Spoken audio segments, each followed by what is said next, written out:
Hello, ladies and gentlemen of the interwebs. Welcome back to the Chiamazing Show, Wednesday edition. I apologize for the lighting.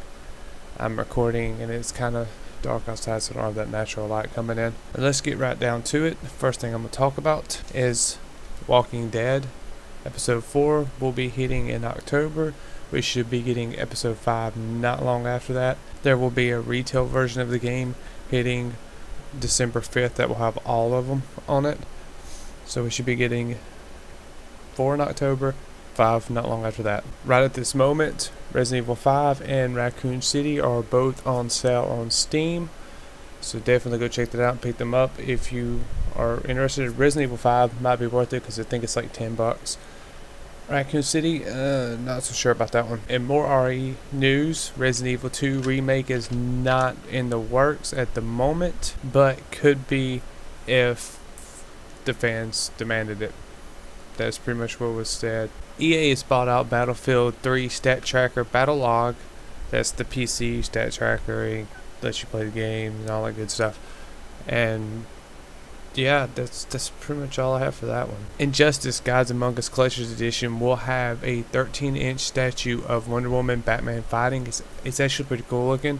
I don't know if it's enough to make me want to buy the game or not, but I don't know.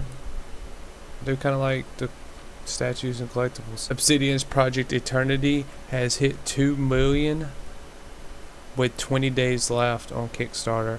That's really impressive. They're supposed to be adding even more goals. I wouldn't be surprised if this game hits 3, maybe even 3.5 million. I mean, 20 days is a long time left to go. That's something that's kind of interesting. AT&T, Comcast, Time Warner, and Verizon are all wanting to get into the cloud gaming space. There's been rumors from insiders saying that they'll be trying to test things later this year and next year and have wider testing and possible launches in late 2013, 2014. And then they're going to use lesser known services similar to OnLive, but just not as developed at the moment. And they'll use generic controllers and all that stuff. And that's kind of interesting. At the same time, Comcast kind of sucks, and so does Time Warner, and so does AT&T. So I'm curious as to how they're going to do it. It's supposed to be not social games, so it'll be interesting to see what comes of this. Madden 14 might use actual refs, which we have no confirmation. This is just a rumor, but there might be actual, legitimate NFL refs, and not the replacements that are currently being used in Madden 14. Facial scan and all that stuff. That's kind of a cool little neat thing, I guess. I don't know. Probably won't be getting Madden 14 anyway, but maybe. Depends on how much they improve it. Black Ops 2 is getting an optional texture pack installation for PS3, and this isn't to improve game quality for PlayStation 3. This is actually something that fans apparently asked for, so they're doing, and it's to help reduce stress on the Blu-ray drive. Speaking of Black Ops, whole plethora of zombie mode stuff. We now know there are 3 zombie modes. There's like a campaign, 4-player campaign called Transit Mode, which puts you in this kind of open world that you can run around. And it's not like in the old ones where you can find an area. I mean, this is a much larger area.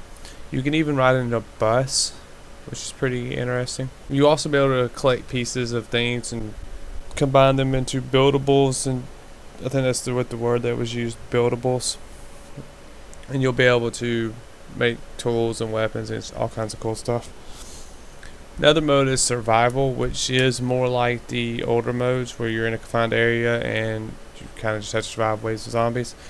And there's a third mode that's a play on that's called grief mode, where instead of having up to 4 players, you have up to 8, and they're in 2 different teams.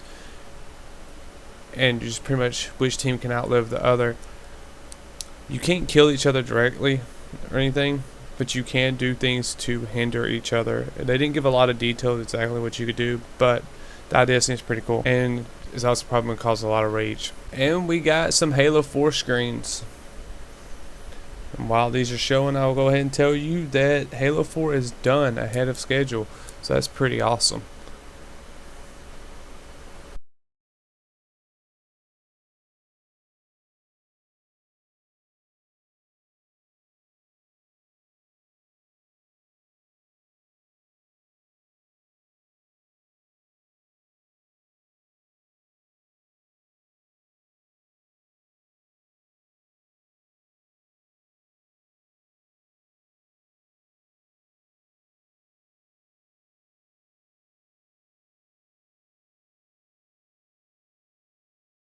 Mass Effect Trilogy hits November 6th on PC and 360. It's going to include, first, second, and third game. No word on the DLC, any of the DLC, if any of it will be in it. It'll retail $59.99. It'll come out on PlayStation 3 too, but at a later date, so no word on that. Also, Mass Effect 1 will finally hit PlayStation. It's going to hit the PSN as a standalone.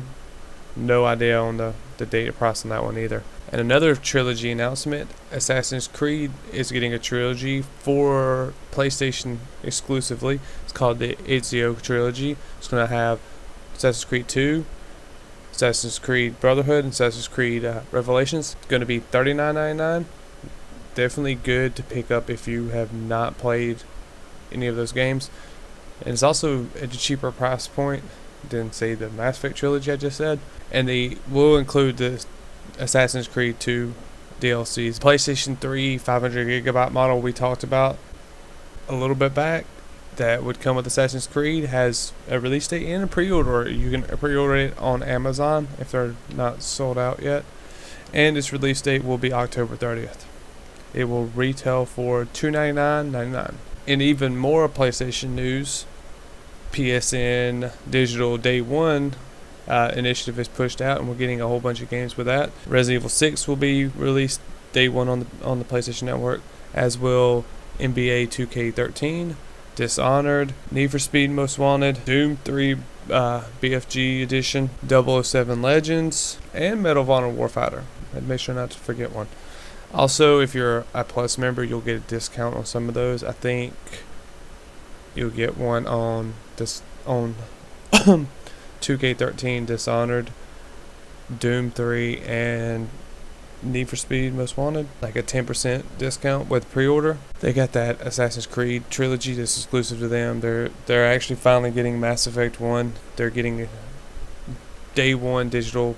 As much as the company itself may be struggling and things might not be so great for them, overall, like they seem to be making a fairly good push. And you'll see some people saying they're not doing so well this holiday, but I actually think they're doing a lot better than people are wanting to give them credit for. And plus, they have these really cool thing with the YouTube app that I don't know how many people actually know about. The YouTube app on the PS3, you can control it with your smartphone. You can also do this with Netflix now. You can control Netflix with your Android or iOS based device and use it pretty much as a remote. A lot of talk about Sony stuff. They seem to be in the news a lot lately. Like I said, they seem to be making a really big push to appease people, to rebrand. Also, their rebranding, I'm actually pretty fond of. They're not marketing it as well as they should, but the re-releasing of older franchises to newer players is actually a pretty good idea. For people like me, not so much. I've probably played most of them, but for newer players like my girlfriend, it's probably a good idea, especially if they're not at full retail price. If they're like $39, that's pretty much all I have. I'll see you guys Friday with more news and stuff. Make sure to subscribe, like the video if you enjoyed it, and share it with your friends. I will see you guys Friday.